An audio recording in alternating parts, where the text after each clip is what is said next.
Assalamualaikum warahmatullahi wabarakatuh.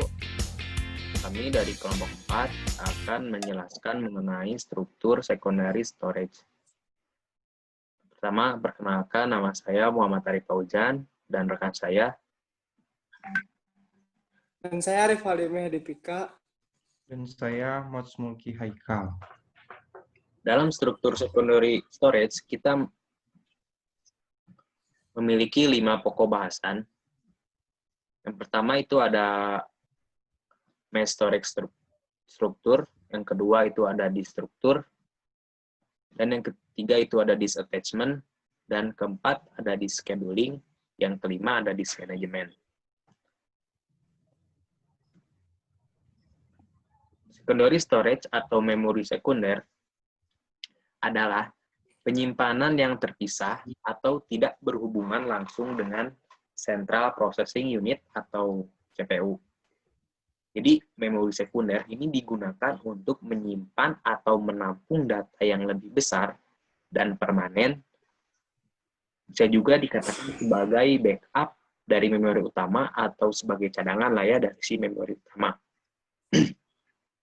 Memori sekunder juga disebut juga penyimpanan yang eksternal atau external storage. Sini ada gambar skema komputer.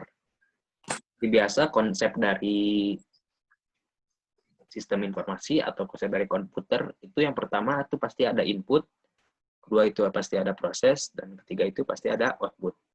Di sini kita akan memasukkan sebuah input yang akan diterima oleh CPU. Di dalam CPU itu ada 3 komponen utama. Pertama itu ada control unit, kedua itu ada primary memory, kedua itu ada arithmetic and logic unit atau ALU. Nah, di dalam 3 komponen ini mereka pasti saling berhubungan dan juga ada timbal balik. Pertama misalkan dari control unit ke primary utama. Itu pasti ada timbal baliknya. Begitu pula pada primary memory dengan arithmetic and logic unit, pasti ada timbal baliknya. Nah, setelah itu, dari ketiga proses tersebut, unit penyimpanan sekunder itu akan menyimpan. Nah, setelah disimpan, pasti akan menghasilkan suatu output. Karena dalam konsepnya juga pasti ada input, proses, dan juga ada outputnya. Data dalam memori sekunder tidak dikontrol langsung oleh komputer, meskipun datanya berasal dari memori utama. Nah, kelemahan dari memori utama itu sendiri adalah tidak dapat menyimpan data yang permanen dan kapasitas penyimpanannya pun terbatas. Sehingga diciptakanlah memori sekunder atau memori cadangan. Data pada memori sekunder adalah data yang sebelum dan sesudah diproses oleh komputer. Nah, ciri umum dari memori sekunder yaitu yang pertama, bersifat non-volatil. Jadi, non-volatil itu, walaupun si komputer dimatikan, data-data yang disimpan di sarana penyimpanan sekunder tidak akan hilang, karena datanya itu disimpan dalam piringan-piringan magnetik. Yang kedua, tidak berhubungan langsung dengan bus pada CPU. Jadi, pada memori sekunder itu tidak langsung terhubung dengan CPU, melainkan membutuhkan perantara untuk menghubungkan kedua perangkat ini. Nah, ketiga, akses data cukup lambat. Nah, data yang berada di sarana penyimpanan sekunder memiliki waktu yang lebih lama untuk diakses atau read atau write dibanding dengan mengakses di memori utama. Nah, keempat, harganya relatif murah karena perbandingan harga yang dibayar oleh pengguna per bit data jauh lebih murah dibandingkan dengan harga memori utama. Nah, ada beberapa fungsi dari penyimpanan sekunder. Pertama, dapat menyimpan berkas secara permanen. Kedua, dapat menyimpan program yang belum dieksekusi oleh prosesor. Dan ketiga, itu memorinya itu bersifat virtual. Jenis-jenis memori sekunder. Pertama, ada serial atau sequential storage device atau SASD. Adalah memori sekunder yang tidak dapat diakses secara langsung di posisinya. Jadi pengaksesannya itu harus berurutan dibanding memori internal atau primer. Kelebihannya adalah kapasitas data yang dapat ditampung itu lebih besar dan harga per bit informasinya yang dapat direkam itu lebih murah. Sedangkan kekurangannya adalah pada kecepatan yang lebih lambat. Contoh media jenis ini itu ada magnetic tape, punch card, atau paper tape. Ini jenis-jenis yang lama ya, soalnya saya juga baru tahu gitu kan. Kedua itu ada Direct Access Storage Device atau DASD. Adalah memori sekunder yang dapat diakses langsung di posisinya dibandingkan memori primer. Jenis ini memiliki kelebihan dan kekurangan yang sama dengan jenis SSD. Contohnya ada magnetic disk, optical disk, dan flash memory. Optical disk itu yang pada zaman dulu kotak itu kan. Nah, itu. Jadi merupakan memori sekunder ya. Nah, mass storage struktur. Selain melakukan manajemen memori, sistem operasi juga melakukan manajemen mass atau secondary storage. Karakteristik mass atau secondary storage. Pertama itu non-volatil, dan kedua biasanya berukuran lebih besar dari main memory. Beberapa mass storage berdasarkan jenis media fisik. Pertama itu ada magnetic disk atau hard disk ya. Kedua itu ada solid state disk. Dan ketiga itu ada magnetic tape. Nah, magnetic disk. Mass storage yang menyimpan data pada magnetic platter. Jadi di sini ada gambar ya mengenai komponen magnetic disk. Komponen magnetic disk. Pertama itu ada platter. Platter di sini yang piringan itu akan diputar oleh spindle ya. Ini spindle yang di tengah itu akan memutar si platternya. Selama si platter diputar, head atau kepalanya itu digerakkan oleh arm yang ada di sini untuk bergerak menyelusuri silinder. Berputar kan, itu yang silinder itu. Nah, selama bergerak itu head melakukan pembacaan data pada sektor. Jadi si itu membaca gitu data-data yang diputarkan tadi dari si platter tersebut. Disk itu dapat berotasi 60-250 kali loh per detik. Magnetic disk dihubungkan ke komputer lewat input atau output bus. Itu ada EJE, ATA, SATA, USB, hybrid channel, SCSI, SAS, dan Firewire. Host controller menggunakan bus untuk berkomunikasi dengan disk controller atau built-in pada disk. Nah, magnetic disk dapat mengalami heat crash jika mengalami kontak fisik dengan platter disk. Ya, sekarang faktor yang berpengaruh pada performa magnetic disk. Average I/O time sama dengan average access time ditambah transfer time ditambah controller overhead. Average access time yaitu waktu yang dibutuhkan untuk mencari sektor tempat data disimpan. Average access time sama dengan average latency ditambah average seek time.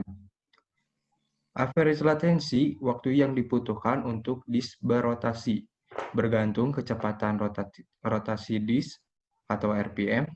Average latency sama dengan setengah 60 per RPM. Average seek time, waktu yang dibutuhkan untuk arm untuk berpindah silinder, sekitar 3 milisecond sampai 12 milisecond. Untuk contohnya, kita ada data tabel di bawah ini. Transfer time bergantung pada ukuran data dan transfer rate. Transfer time sama dengan ukuran data dibagi transfer rate. Transfer rate, beberapa banyak data yang bisa ditransfer dalam waktu 1 detik. Teoritis sama dengan 6 GB per second. Dan praktek sama dengan 1 GB per second. Selanjutnya, controller overhead. Waktu tambahan yang dibutuhkan untuk pemrosesan pada controller disk.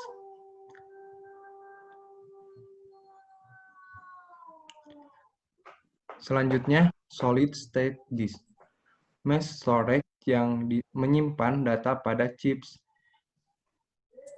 tidak memakai komponen bergerak seperti pada magnetic disk. Tidak ada faktor shift time dan latensi karena rotasi. Akses I/O lebih cepat daripada magnetic disk dan harga per megabyte lebih mahal dari magnetic disk.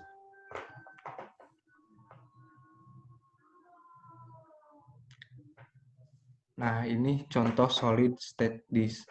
Gambarnya seperti ini.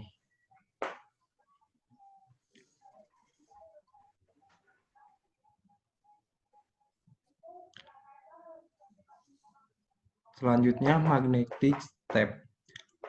Mass storage yang menyimpan data pada pita, akses I/O sangat lambat, 1000 kali lebih lambat dari magnetic disk. Umumnya berukuran besar, 200 GB sampai 1,5 TB. Harga per MB lebih murah dari magnetic disk. Biasanya dipakai untuk keperluan backup dan penyimpanan data yang jarang diakses. Transfer rate sekitar 150 MB per second. Itu untuk transfernya. Rata-rata kecepatan. Nah, ini contoh magnetic tape. Kita bisa lihat seperti ini gambarnya.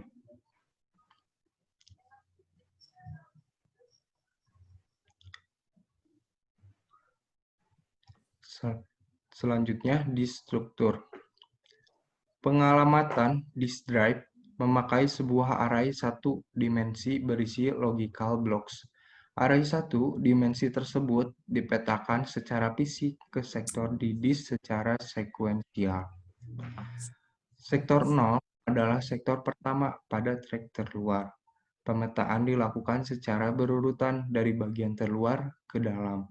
Jumlah sektor per track tidak uniform. Nah, ini contohnya logical struktur. Non-uniform hashtag sector or track. Setiap track pada silinder yang berbeda punya diameter yang berbeda. Jadi, semakin luas, diameternya semakin besar. Data rate dibuat seragam dengan metode constant linear velocity. Pendekatan. Satu, ada mengurangi bit density per track untuk lapisan lebih luar. Yang kedua, lapisan lebih luar punya lebih banyak tracks atau virtual geometry. Selanjutnya, disk segment.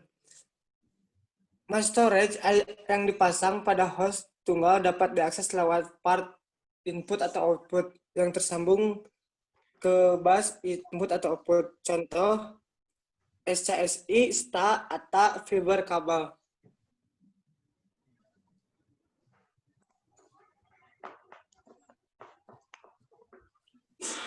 Stroke array.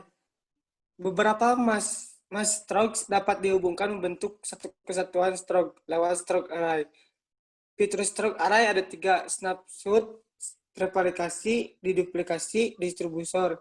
Kemampuan untuk menggabungkan banyak disk, sharing stroke, contoh, write, stroke area stroke, network attack head, stroke.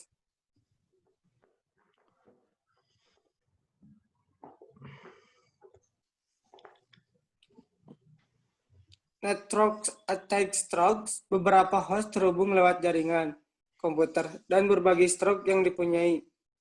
Memakai protokol TCP, UDP, dan IV. Komunikasi lewat remote prosedur call RPC.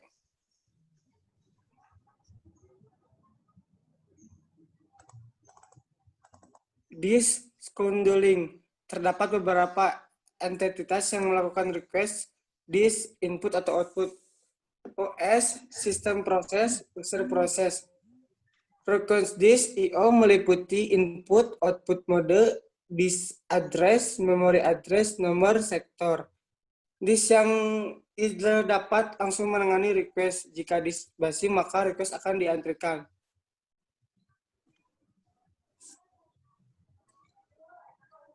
Bagaimana cara memilih request mana yang ditangani? Berikutnya, pilih request yang menghasilkan sistem paling kecil butuh algoritma screening. Algoritma screening PCPS, SSTP, scan, ESKN, LUX, CLUK.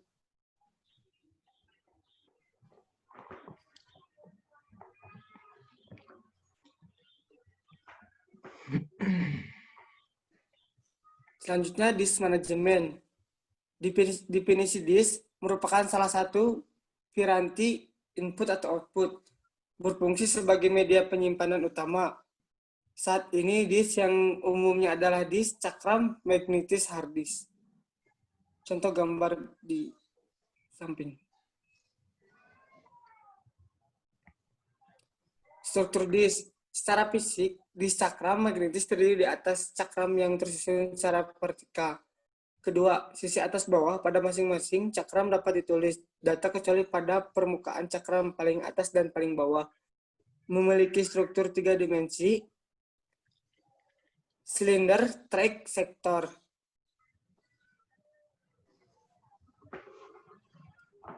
Setiap sisi cakram terdiri atas alur melingkar ataupun track. Makin ke dalam sisi cakram, alurnya makin kecil. Setiap track berbagi lebih lanjut atas sektor. Setiap sektor terdiri jumlah byte yang besar. Pada setiap sisi cakram terdapat head pembaca. Head pembaca ini bergerak secara radial secara bersamaan. Cakram-cakram berputar pada sumbu pusatnya.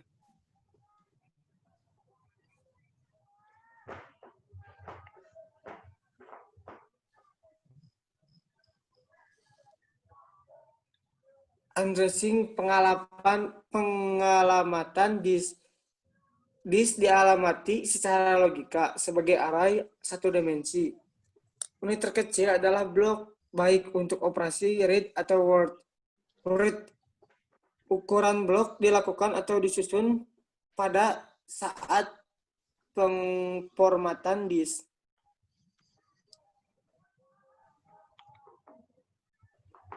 Urutan penomoran alamat logika disk mengikuti aturan 1. Alamat paling awal yaitu sektor 0 adalah sektor pertama dari track pertama pada silinder paling luar. 2. Proses pemetaan dilakukan secara berurutan dari sektor 0 lalu di seluruh track dari silinder tersebut lalu ke seluruh silinder mulai dari silinder terluar sampai silinder terdalam.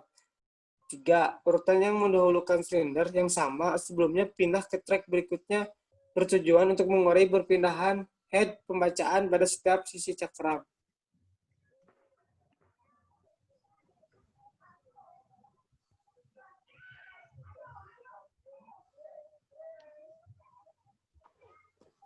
Pengenalan disk request. Operasi disk merupakan operasi khusus yang hanya dapat dilakukan oleh rutin ISO. Mekanisme pengenalan disk request adalah sebagai berikut. Satu proses yang membutuhkan transfer data dari ke disk, maka proses akan memanggil sistem call ISO. Sistem call akan memicu ISO memblok proses bersangkutan karena operasi input-output disk akan memakan waktu. Disk request akan ditangani oleh di page driver yang sesuai dengan piranti I/O yang hendak diakses. Device driver akan memeriksa status disk. Jika sedang sibuk, maka akan dimasukkan pada antrian disk bersangkutan. Waktu penanganan disk request. Disk request oleh suatu proses akan menimbulkan waktu tunda. Proses akan berstatus blockade sampai data yang dipinta telah dipindahkan ke memori utama. Waktu yang dibutuhkan untuk memproses disk request terdiri atas 2. Overhead time, total waktu yang dihabiskan ISO untuk menangani disk request, atau queuing time, waktu yang dihabiskan di antrian disk.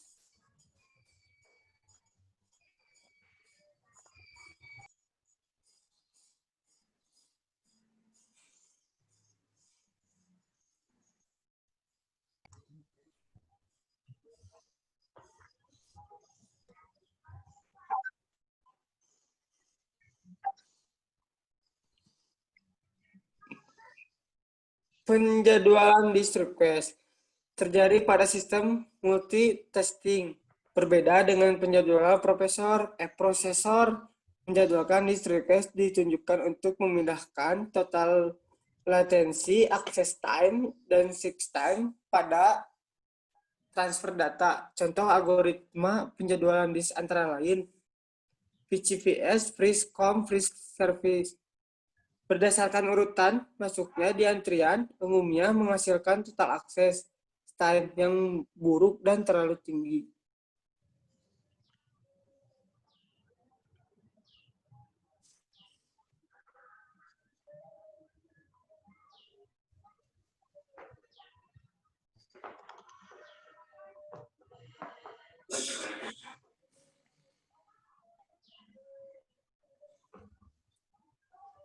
Penjadwalan disk request SSTV Surface Seek Time First.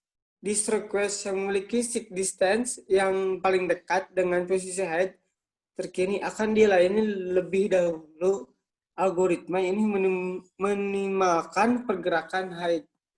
Elevator atau scan mengasumsikan head bergerak ke satu arah. Jika head sudah mencapai bagian terluar atau terdalam dari cakram, maka arah akan gerak head dibalik.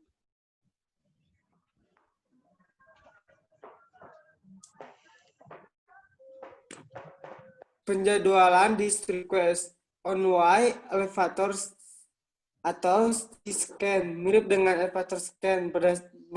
Bedanya, head tidak melakukan pembalikan arah, misalnya pada saat head bergerak dari arah luar ke dalam.